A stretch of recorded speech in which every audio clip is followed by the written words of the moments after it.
the Virginia Consumer Data Protection Act has been signed into law. Who's covered, who's not, and how does the law's applicability compare to the California Consumer Privacy Act, or CCPA? Similar to the CCPA, Virginia's new law purports to have broad applicability for businesses that meet certain threshold requirements for coverage. Unlike the CCPA, the Virginia law does not have a revenue threshold. Companies will not be covered simply because they have a high annual revenue.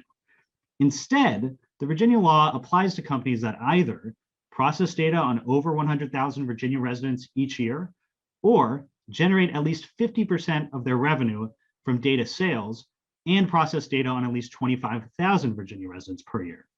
Now, if you do the math, Virginia only has around 8 or 9 million people, meaning 100,000 is more than 1% of the entire Virginia population.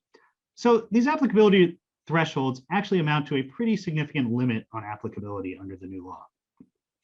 Further, even if you meet one of these thresholds, there are some noteworthy exceptions and limitations built into the statute.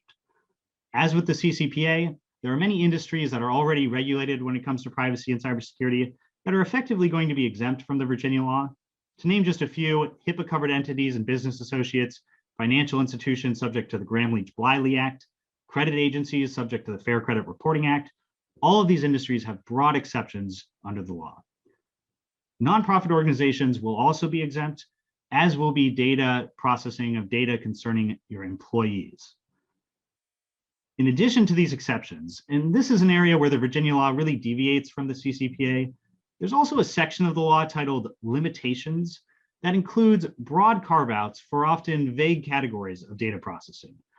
A few of these broad limitations include providing a product or service that is specifically requested by the consumer, performing a contract to which the consumer is a party, safety, security, and fraud prevention purposes, and finally, internal operations that are, quote, reasonably aligned with consumer expectations. These are all somewhat unusual terms to see carved out from a privacy law, and the scope and function of these limitations will likely be a major question as companies prepare for the law to take effect in 2023. Ultimately, the Virginia law will have more limited applicability than the CCPA and many other existing general privacy and data protection laws.